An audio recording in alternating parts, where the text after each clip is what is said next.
So, as you can see, this light is working.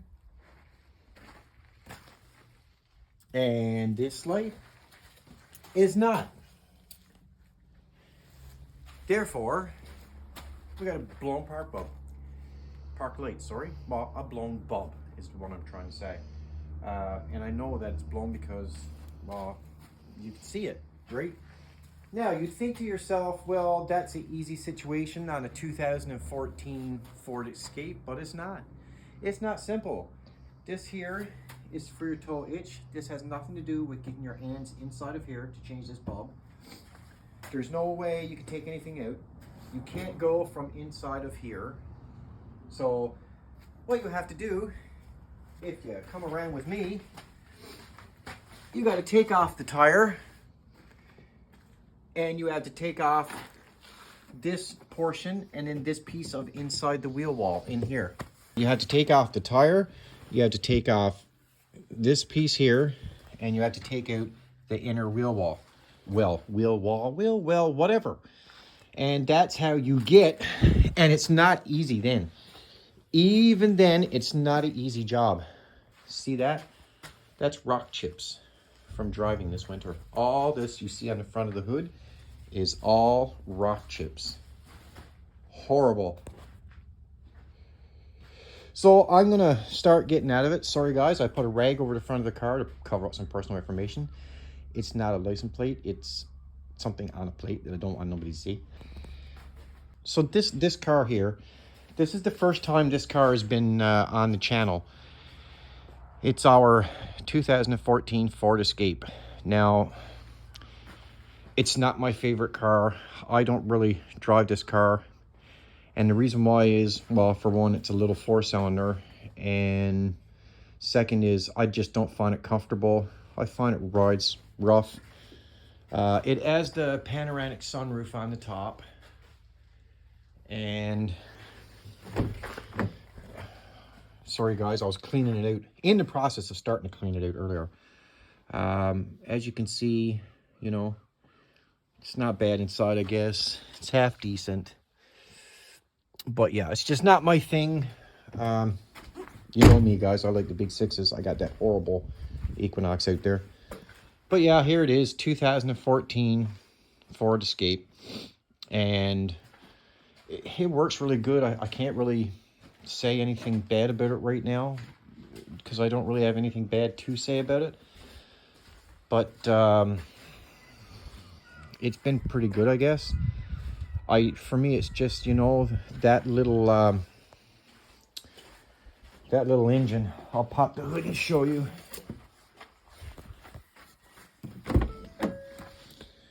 So here's the dash. I don't know if you guys are interested in this or not. Let me see if I can't get the seat back.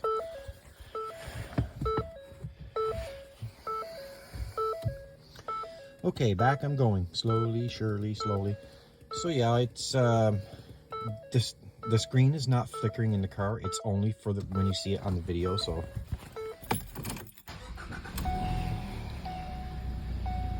as you can see, it's telling me I have a tire pressure sensor fault right there in the dashboard. And it's telling me my door is ajar because I needed somebody to tell me that the door wasn't closed. So that's pretty cool. I never would have known the door was open. So here's the inside of it.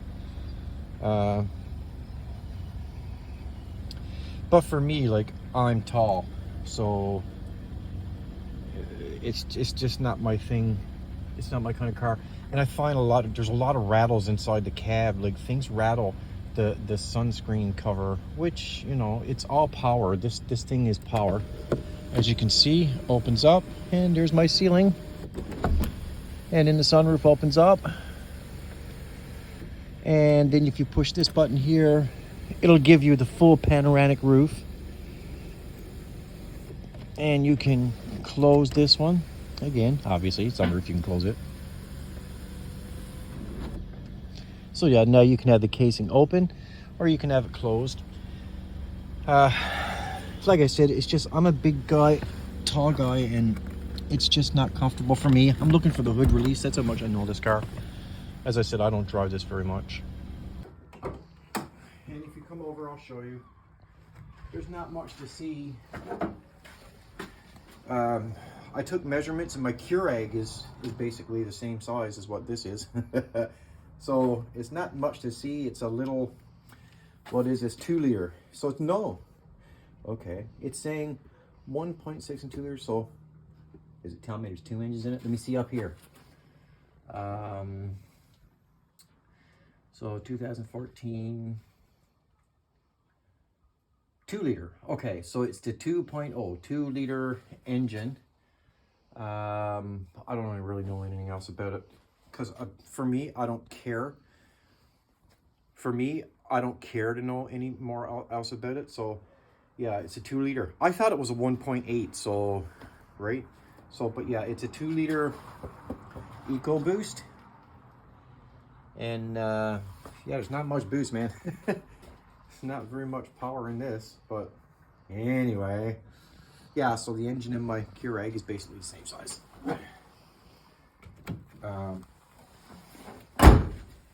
I'm not going to bore you with taking off the tire and stuff like that, so I'm going to take the tire off and then I'll show you in the procedure of letting the column go. All right, so let's begin taking off the lug nuts.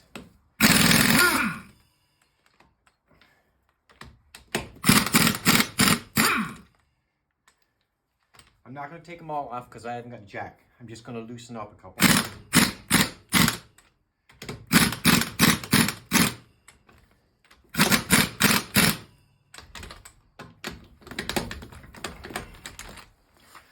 Okay, now I'm going to jack her up. I got to get a place to put this now. Jack her up.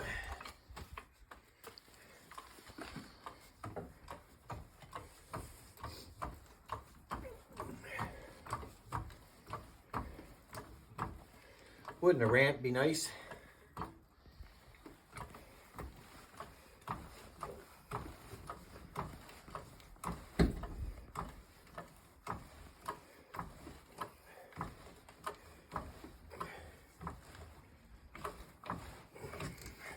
Okay.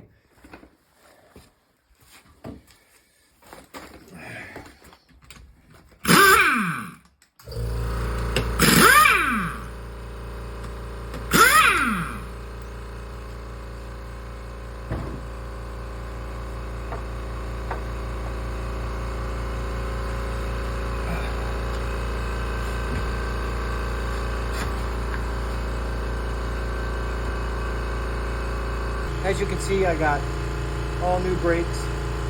These rotors are actually new. They're only about a month old. And it's all new pads and everything on it. Okay, so these little bolts are 9/32. That's the size of the bolts. I don't know if you guys can see that on the screen or not. But anyway, it's 9/32. Now, I'm not going to take every one of these out. Basically, I'm just going to do it so I can pry it open enough to be able to put the bulb back in the socket. And I know, guys, this is horrible to have to do this just to change a park light bulb, the lower park light bulb. It's not the park light bulb that's in the headlight, it's the lower bumper park light bulb. And I'm going to give you the number for that bulb because that's one of those small bulbs that are orange. They're colored orange. So you can't put a clear bulb in there. You have to put an actual orange bulb inside there.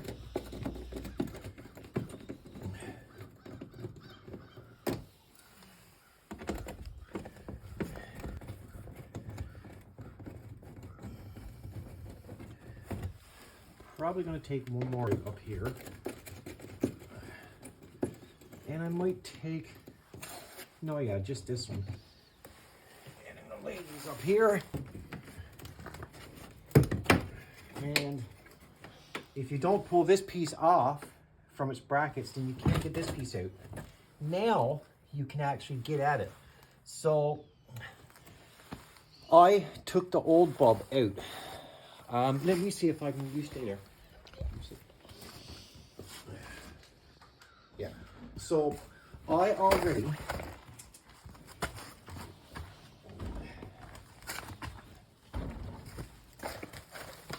Okay guys, so I already took the bulb out and I'm going to show you inside here now. So this is inside. Now up in here, you see where that little, I'll put a little arrow to it when I edit the video. You can see where the bulb goes, but there's the socket right there hanging down. You see it? I already took the old bulb out, but I had to order because all I had was clear bulbs. I didn't have the orange color bulbs. Now, the bulbs for the 2014 are these. You see, it's the color bulbs 194NA. That's for a 2014 Ford Escape, and it's the lower bumper bulb, the one right in the center. It's not that one, it's not this one, it's just the park light. You see in there, that's the one it's for. So I'm gonna pass my phone off to King Man. He's the one been doing all the videoing, doing a great job. And that's my little dude. And he's gonna try to get you guys in there to see it as best he can. It's gonna be a little bit difficult. And then I can't see it. Oh, I got it. So, show him inside. See guys, I got the bulb put inside the socket. Now I'm gonna try the park lights because there's no way I'm gonna insert that back in and that not work. Yeah, it's on. Okay, so seems to me he works. Now is the task of getting him to fit up inside the socket.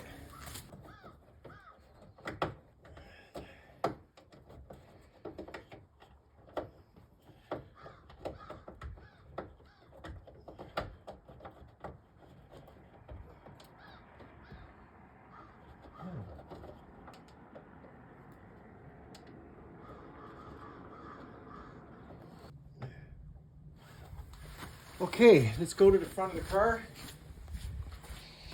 It's on. What I'm about to say is, well, some of you guys are going to laugh that do this, you know, I can do this simple, most people can do this simple. But for some people that don't know much with mechanics or anything, well, they would understand. I kind of wouldn't recommend anybody just for the first time doing this. And the reason why is because if you look at the rims, then you'll see that they're not steel rims, they're aluminum rims. And they have to be torqued by specs. When you put those rims back on, and I use my air ratchet to screw the nuts on, I have to set my torque. So you have to have proper tools for this and proper torque settings to put the rim tires back on, right? So therefore, I don't really recommend, because I would never want to be the one to be responsible for anything bad happening to anybody, and especially this being a front tire, right? So when I put this tire back on, you guys will see I'm going to torque this with my torque wrench.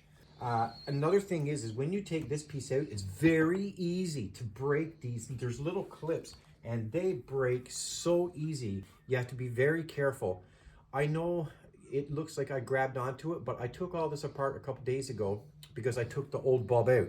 Because first I thought I was having a problem with the actual pigtail, and it turned out it wasn't. It was the actual bulb. And I had bought, if you notice in that pack, when I first showed you the bulbs, there was one missing out of the pack. The first initial bulb wasn't working. So there was one bulb that was in the pack, so I figured maybe I had a problem with a pigtail or something in the wiring, but it turned out it was just a faulty bulb, and that's what it was. So I basically did all this to get this on camera to show you guys what you have to go through for 2014 Ford Escape to change the lower in bumper park light. There's 3 separate bulbs. One bulb is for the driving lights, the middle bulb is for the park light, and then the third bulb is for the single lights. And this particular one was for the park light that was blown.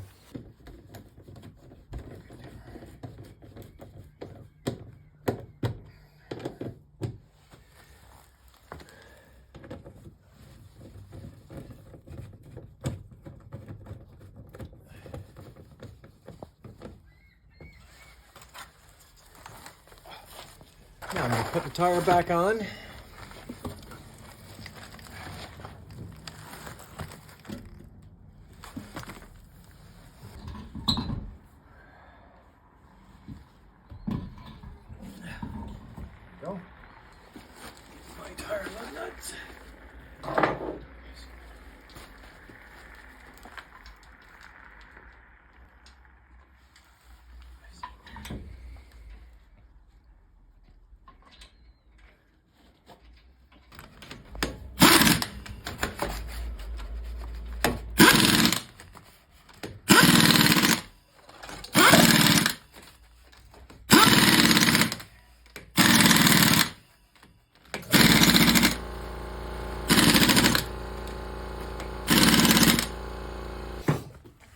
Okay guys, so this is the Torx wrench I use.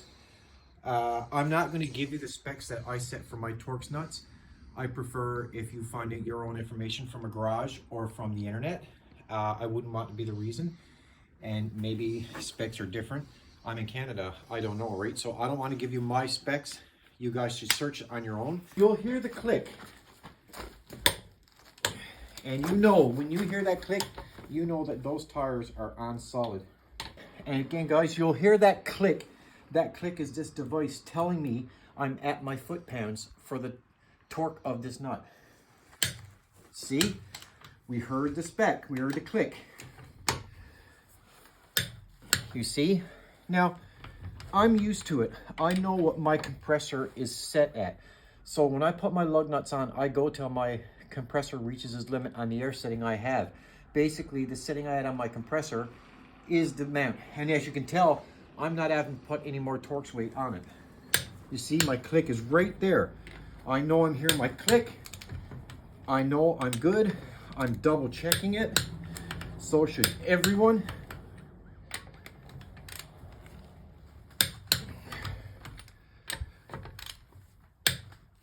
See? And you guys are saying, well, he's doing it 3 or 4 times. Yeah, I want to be safe. My family gets in this car. My boy, who's on the video camera. So, of course, I want it to be safe. And that's it for that, guys. So you calculate how much a garage charges for an hour's labor, and they'll tell you how much that'll cost to get fixed. So it will cost you some money. So I'm going to end this video right here. I hope you guys enjoyed the video.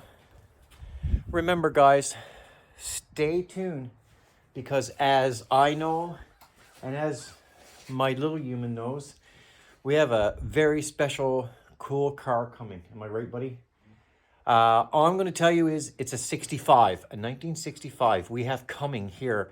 It's a very nice car. It's running good. It's running properly. Needs some work, and it's going to be on a bunch of videos. And I'm very excited about it. I actually wanted this specific car for a long time, and I tracked it down and found it, and it's going to be on the channel probably in about a month time. And yeah, so I'm looking forward to that. He's looking forward to driving it. I'm going to give you one little hint. 3 on the tree. Okay? So it's a 3 on the tree. All you car guys are going to know what I mean by that. And it's a 65. So it's going to be coming to the channel. And I'm very excited about it. And I hope you guys really appreciate and like the car. So yeah, it's going to be coming. So what do you think, buddy? I think you did an excellent job. I think you get a thumbs up for the job you did. And guys, that's the cameraman. He's the best in the land. Say see you to our fans. See ya. Okay.